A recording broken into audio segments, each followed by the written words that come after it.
మూడవ తెలంగాణ శాసనసభకి మీరు స్పీకర్గా ఎన్నిక కావటం మా అందరికీ కూడా హర్షణీయం. మీకు అభినందనలు తెలియజేస్తూ మీకున్న అపార రాజకీయ అనుభవం, మీ రాజకీయ ప్రస్థానం మొదటగా NSUI, youth Congress, senior Congress లీడర్గా ఈరోజు పార్టీ పరంగానే కాకుండా మరి మీరు శాసనసభ్యులుగా మూడోసారి ఎన్నిక కావటం, ప్రజా సమస్యలను పరిష్కార మార్గంలో పెట్టడానికి మీరు చూపెట్టిన చొరవ, మీరు తీసుకున్న అనేక ప్రోగ్రెసివ్ అడుగులు తప్పకుండా మరి ఐడియలిస్టిక్గా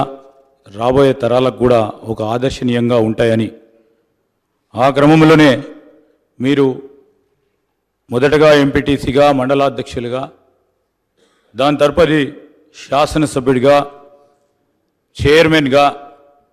మరి ఆనాడు పెద్దలు దామోదర్ రాజనరసింహ గారు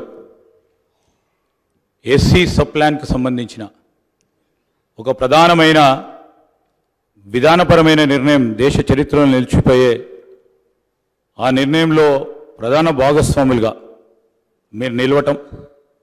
ఆ క్రమేణా మీరు ప్రజా జీవితంలో ప్రజా సంక్షేమము, అదేవిధంగా ప్రజలకు దగ్గరగా ఉండాలని,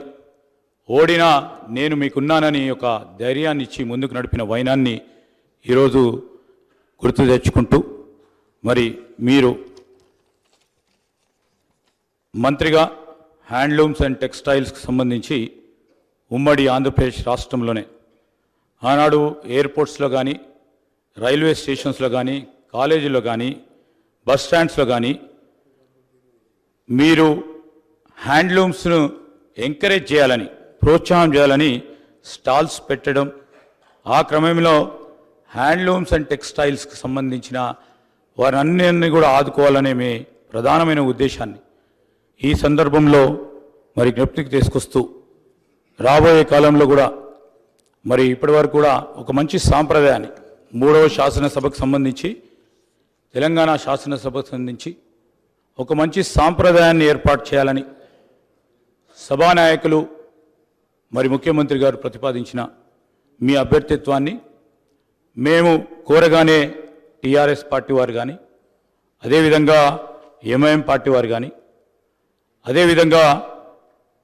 ఈరోజు బీజేపీ పార్టీ వారు కానీ మేము ఒక మంచి సాంప్రదాయాన్ని నెలకొల్పుదాం, మన రాష్ట్రాన్ని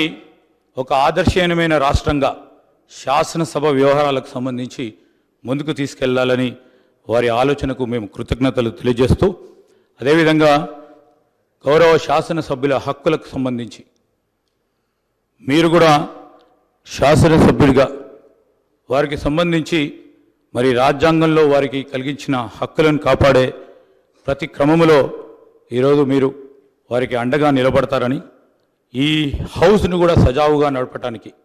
మేము ప్రతిపక్షాలకు సంబంధించిన శాసనసభ్యులందరినీ కూడా కోరుతా ఉన్నాం. మరి గౌరవ స్పీకర్ గారు ఏ నిర్ణయం తీసుకున్నా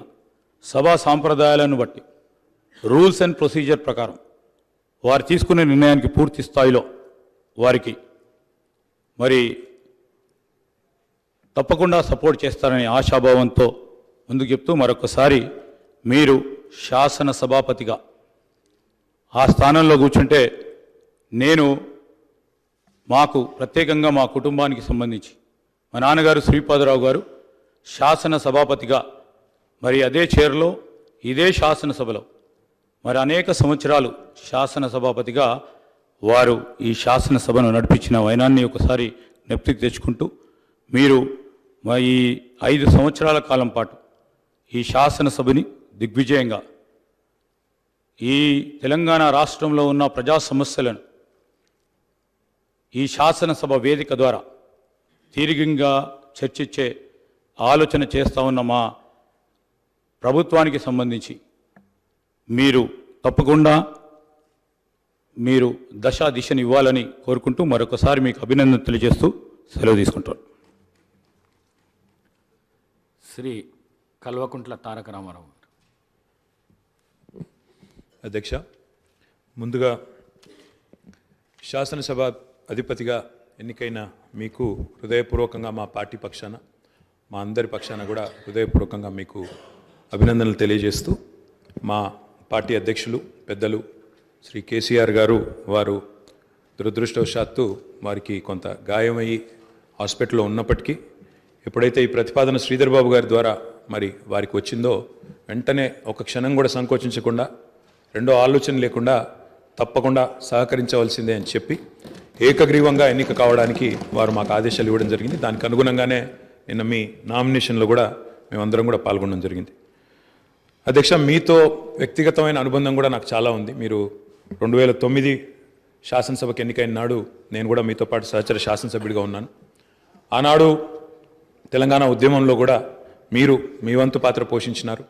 2012 నుంచి 14 దాకా మీరు మంత్రిగా,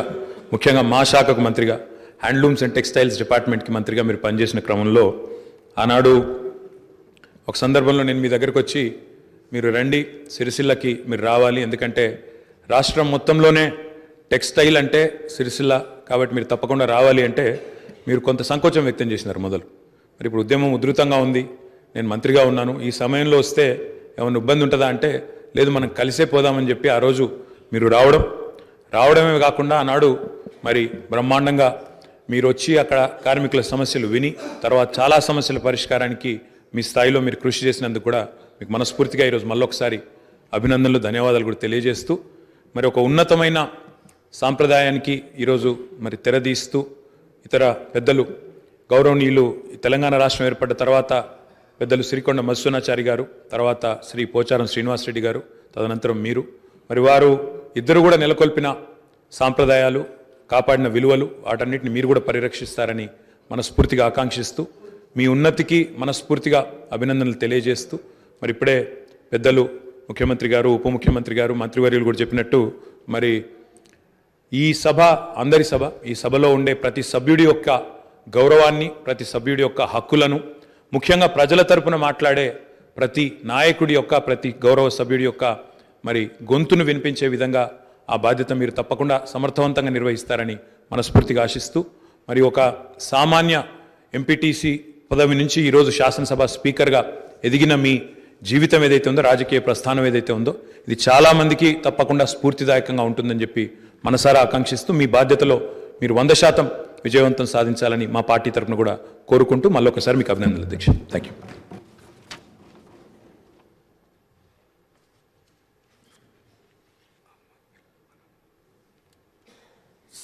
श्री अहमद बिन अब्दुल्ला बलाला.